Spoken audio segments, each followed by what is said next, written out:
Once upon a time, in the heart of Enugu, nestled between buzzing markets and half-built mansions, lived a woman named Jenifer Chukwudi.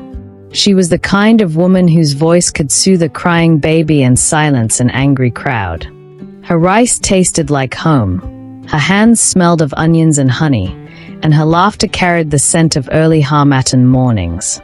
She was soft-spoken, fiercely loyal, and completely devoted to her marriage. Jenifer believed love, real love, could conquer anything. She believed that until love nearly killed her. When she first met Osita, he was a struggling school teacher with second-hand shoes and a master's degree in dreams. He had walked her home every day for months before gathering the courage to say, "Jenifer, I want to build a life with you.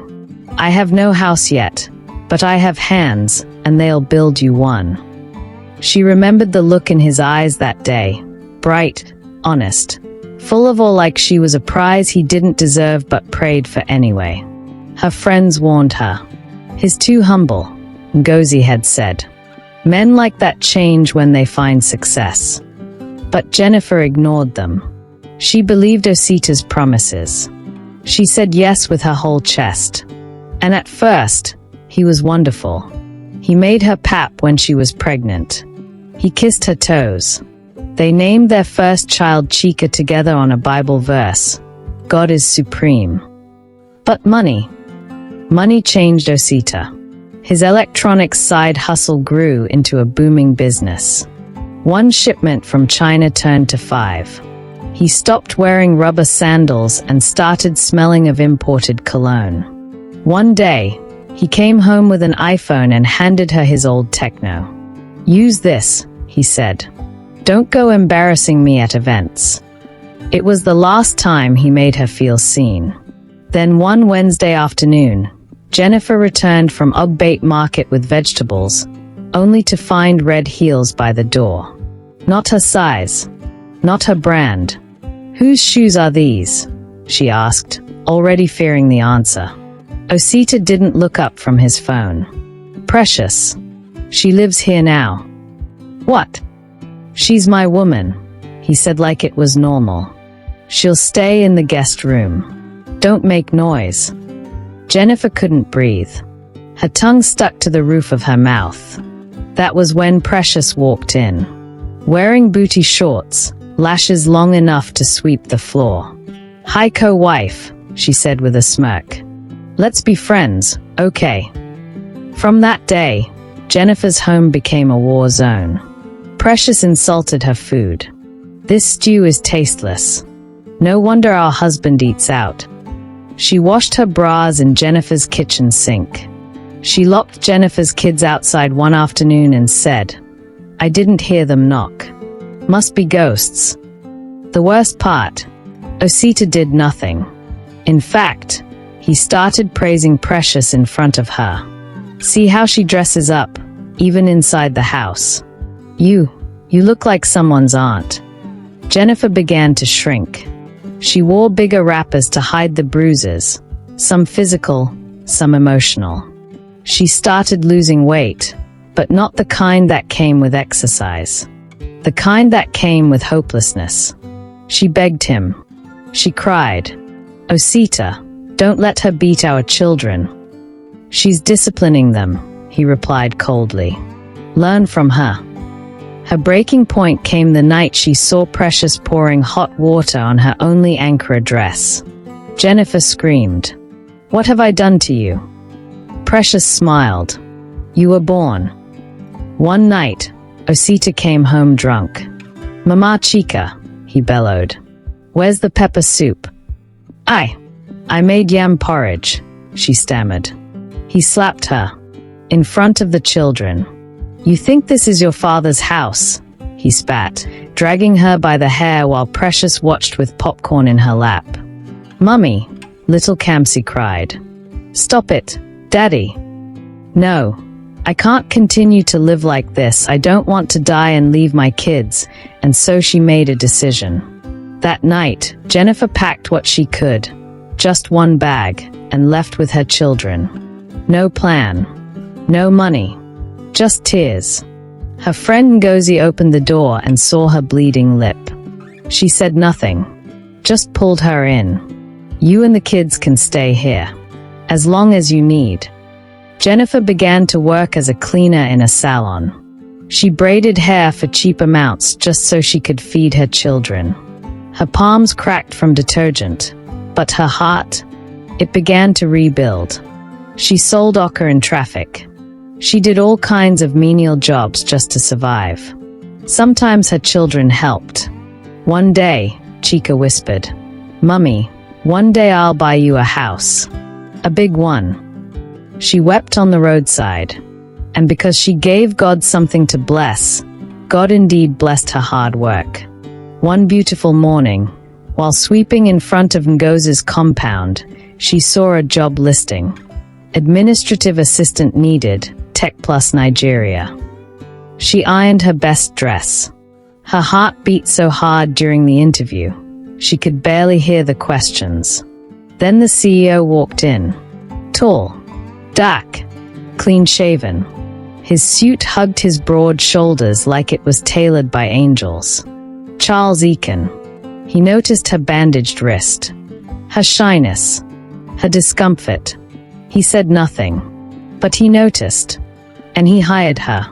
Working under Charles was like walking through sunlight after years of storm. He was gentle. He never raised his voice. When Jenifer made small errors, he guided her patiently. One day, she tripped over her own shoes. He helped her up and said, "Next time, walk like you own the building. Because you will." She laughed for the first time in months. Another time, he handed her a gift bag.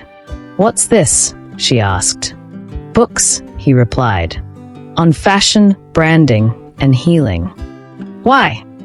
"Because I've seen you sketch during lunch break. You're not just a PA, Jenifer. You're a builder." That night, she cried. Not from pain, from being seen. With Charles' support, Jenifer attended fashion classes. She started designing African outfits at night, sewing with a brand new machine Charles bought her secretly. "You can pay me back when you're rich," he joked. She smiled. "Who says I'll be rich?" "I do." Her line, Awele Luxe, launched a year later. It combined regal African patterns with modern flair. It exploded online. Celebrities wore it. Blogs featured her. She appeared on the cover of Nigerian Vogue. From wife to warrior, Jenifer Chukwudi's fashion empire of resilience. Meanwhile, Osita was sinking. After Jenifer left, he didn't even bother looking for her and his kids. Precious subtly drained his account. She told him she was investing in real estate. Meanwhile, she was investing in a Yahoo boy. One day, Osita returned home to find his house emptied. Even the microwave was gone. A sticky note on the mirror read, "Later, fool. Try managing without me." His business collapsed. He tried to call Jenifer.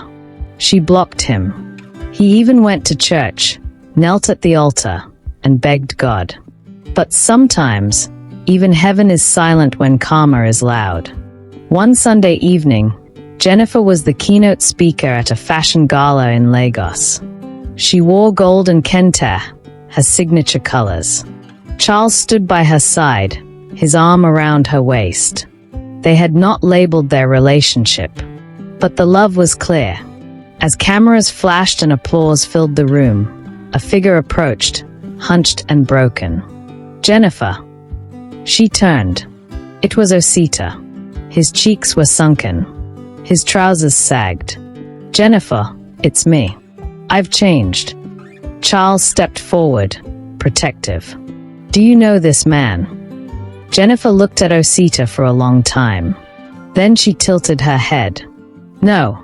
He's just a ghost from a life I buried." Osita fell to his knees, sobbing. "Please, I'm sorry." A reporter filmed it all. The next day, the internet buzzed with her story. Jenifer carried her children and thanked Ngozi for coming through for her. Best friends forever. She moved into a new and comfortable apartment with her kids and enrolled them in school. Jenifer built houses for single mothers. She paid for girls to attend school. She trained women in tailoring. One morning, Chika ran into her room with a drawing. "It's a picture of you, Mummy. With wings." She looked at it, her eyes wet. "You gave me wings, my son." Charles proposed quietly in their garden, with a diamond-studded ring. "I am a single mother of 2, Charles." "Shush, it doesn't matter. I love you nonetheless, and yes, your kids will be mine as well if you'll let me. We can become one happy family." She smiled and said, "Yes, yes, I will marry you." Moral of this story: if you give a good woman scars, life will give her wings. If you break her, life will build her stronger. Never betray someone who prayed for your success, because karma has no deadline.